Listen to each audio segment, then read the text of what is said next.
Hello बच्चों, अब इंतज़ार की घड़ियाँ ख़त्म करते हैं और मूर्ख लड़का पार्ट 2 कहानी शुरू करते हैं।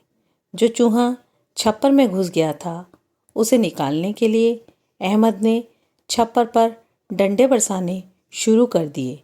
लेकिन ये क्या, डंडे बरसाने से छप्पर झुक गया और छप्पर के झुकते ही चूहा दौड़कर भागा।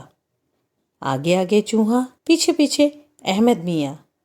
अभी ये भागा दौड़ी व चिल्ला चिल्ली चल ही रही थी कि अचानक से एक काली सफ़ेद बिल्ली आ गई, जो अहमद की शायद मदद के लिए ही कहीं से आई थी।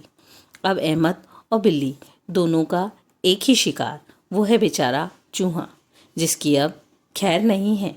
बिल्ली सरलता से चूहा पकड़ने में कामयाब हो जाती है, लेकिन अचानक अहमद मियाँ को ये क्या सूझा। उन्होंने एक डंडा बिल्ली को दे मारा। डर के मारे बिल्ली वहाँ से भाग जाती है। अहमद मियाँ पास जाकर चूहे को देखते हैं और पाते हैं चूहा मर चुका है। ये देखकर अम्मी ज़ोर से चिल्लाती है, अरे अब देख क्या रहा है, बिल्ली को भी डरा कर भगा दिया। देख चूहा मर गया या नहीं। अहमद कहता है, हाँ अम्मी, चूहा मर गया है। अम्मी कहती है, जा इसे बाहर जाकर फेंका। अहमद चूहा पूंछ से पकड़कर उठाकर घर से बाहर चल देता है। चूहा हाथ में पकड़े पकड़े सोच में डूब जाता है और एक जगह जाकर बैठ जाता है। तभी उसका दोस्त शादाब वहाँ से निकलता है। शादाब बहुत ही समझदार लड़का था। वह उसे चिंता में डूबा बैठा देख पूछता है, अहमद क्या बात है, इतने परेशान क्यों हो और ये चूहा लेकर तुम यहाँ क्यों बैठे हो। अहमद कहता है, क्या बताऊं, मुझे अम्मी रोज़ डांटती है, कुछ कमा कर लाने को कहती है, लेकिन जहाँ भी मैं जाता हूँ वहाँ से नाकामी ही हाथ लगती है। पता नहीं क्यों, समझ नहीं आता मैं अम्मी को कभी कुछ कमा कर दे पाऊँगा या नहीं। यह सुनकर शादाब कहता है, देख अहमद, इंसान में काबिलियत होनी चाहिए, वो मिट्टी से भी धन पा सकता है। अहमद कहता है, कैसे, मैं समझा नहीं। तब शादाब कहता है, देख ये मरा चूहा तेरे हाथ में है, इससे भी तू धन कमा सकता है। अहमद ये सुनकर सोच में पड़ जाता है, कैसे एक चूहे से धन मिल सकता है। वो अपने दोस्त से कहता है, शादाब तुम पूरा दिन आज मेरे साथ रहो और मुझे बताओ कैसे और क्या करना चाहिए। शादाब अहमद की बात मान जाता है और वहाँ रुक जाता है। थोड़ी देर के बाद वहाँ एक सेठ सफ़ेद बिल्ली को लेकर आते हैं और अहमद से पूछते हैं, क्यों बेटा, ये चूहा मुझे दोगे क्या। मेरी बिल्ली को चूहा खाने की इच्छा है और बहुत दिन से ये खाना ढंग से नहीं खा रही है। तुम ये चूहा मुझे दे दो तो तुम्हारी बड़ी मदद होगी। यह सुनकर अहमद शादाब को देखता है। शादाब अहमद को देखता है। फिर शादाब फ़ौरन कहता है, हम दे तो देंगे, लेकिन बदले में हमें क्या मिलेगा। सेठ कहता है, देखो मेरा भुने चने का कारोबार है, तुम्हें इसके बदले एक थैली भुने चने की दूंगा। यह सुनकर दोनों मान जाते हैं और चूहा उस सेठ को दे देते हैं और बदले में भुने चने की थैली ले लेते हैं। तब शादाब अहमद को समझाता है, देख मरे चूहे के बदले हमें ये चने मिल गए, अब इसके बदले हम कुछ और पालेंगे। थोड़ी देर के बाद वहाँ फिर एक व्यक्ति आता है और उनसे पूछता है, क्यों बेटे, यहाँ कोई भुने चने की दुकान है, मुझे खरीदने हैं। शादाब तुरंत कहता है, दुकान तक क्यों जाना है, मेरे पास एक थैली भरकर चने हैं, आप ये ले सकते हैं। आदमी ये सुनकर खुश हो जाता है और कहता है, बेटा तुमने मेरी बड़ी सहायता की है, मेरी बेटी बीमार है, वैद्य जी ने उसे सलाह दी है कि चने खिलाओ क्योंकि वह काफ़ी कमज़ोर है, लेकिन आज मुझे किसी भी दुकान पर चने नहीं मिले। यदि तुम ये चने मुझे दे दो तो मैं तुम्हें एक बाल्टी दूध दे दूंगा। दोनों मान जाते हैं, खुशी खुशी चने उस व्यक्ति को दे देते हैं और दूध की बाल्टी ले लेते हैं। उस व्यक्ति के जाने के बाद शादाब अहमद को फिर समझाता है, देख कुछ भी बेकार नहीं होता, यहीं बैठे बैठे एक मरे चूहे से हमने पहले चने और अब बाल्टी भर दूध ले लिया है। और कहता है, चलो अहमद ये बाल्टी लेकर बाजार तक चलें ताकि कोई खरीदार इस दूध को खरीद ले और बदले में हमें कुछ पैसे मिल जाएं। ऐसा कहकर शादाब और अहमद दोनों आगे चल देते हैं और बाजार तक पहुंच जाते हैं। अब अहमद की समझ में भी धीरे धीरे आने लगता है कैसे कोई चीज़ व्यर्थ नहीं होती, वो किसी न किसी के लिए उपयोगी होती है। जो हमारे लिए बेकार है वो किसी और के लिए उपयोगी हो सकती है, यह वह सोचने लगता है।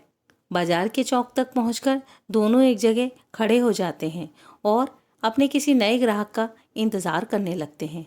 थोड़ी देर के बाद एक व्यक्ति उनके पास आता है और उस बाल्टी दूध के दाम पूछता है। अहमद के कुछ कहने से पहले ही शादाब तुरंत बोलता है कि बाल्टी के दूध की कीमत 100 रुपये है।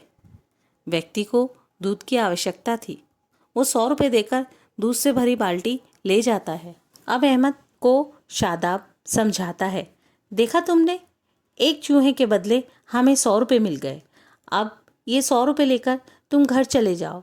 कल फिर मैं तुम्हें मिलूँगा और बताऊँगा कि तुम्हें क्या करना है और कैसे करना है। तब अहमद ने शादाब का धन्यवाद दिया और घर आकर अपनी अम्मी को आवाज़ लगाई, माँ माँ देखो तो मैं क्या लाया हूँ।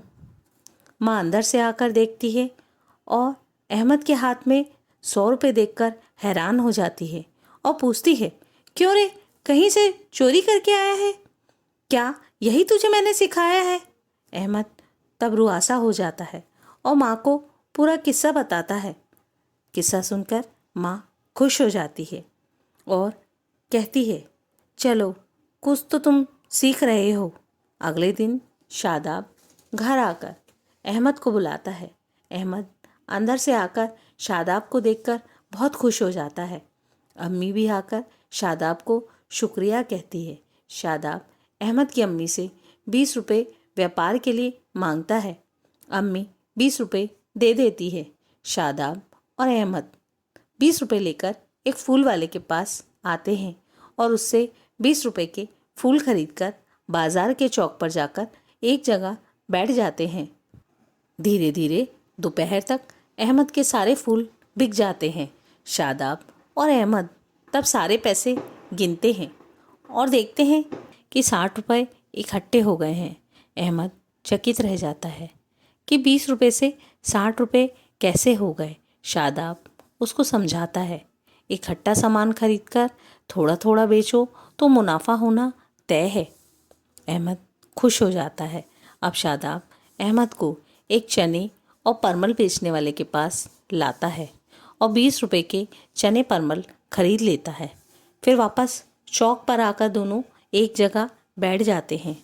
शाम तक सारे चने परमल बिक जाते हैं।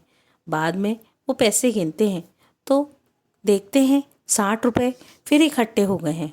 अब उनके पास दिन भर की कुल कमाई 100 रुपये इकट्ठे हो जाती है। अहमद पैसे देखकर बहुत खुश हो जाता है और शादाब का शुक्रिया अदा करता हुआ कहता है, शादाब, कैसे तुमने अपना मूल्यवान समय देकर मुझे होशियार और काम करने योग्य काबिल बना दिया। यह सुनकर शादाब कहता है, एक मित्र ही दूसरे मित्र का सच्चा साथी होता है।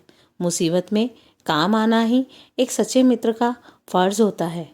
अहमद, तुम मेरी बताई बात पर अमल करो और रोज़ इसी तरह सुबह फूल और शाम को चने बेचो और अपनी माँ की मदद करो। अहमद पुनः शादाब का धन्यवाद देता है और वचन देता है कि मैं ऐसा ही करूँगा और तुम्हारी बात का पूरा ध्यान रखूँगा और खुशी खुशी घर चल देता है। इसी तरह रोचक और शिक्षाप्रद नई नई मनोरंजक कहानियों को सुनने के लिए हमारे चैनल पारुल की कहानियों को सब्सक्राइब कीजिए और कहानी सबसे पहले पाने के लिए बेल आइकन दबाइए। धन्यवाद। शुभ रात्रि।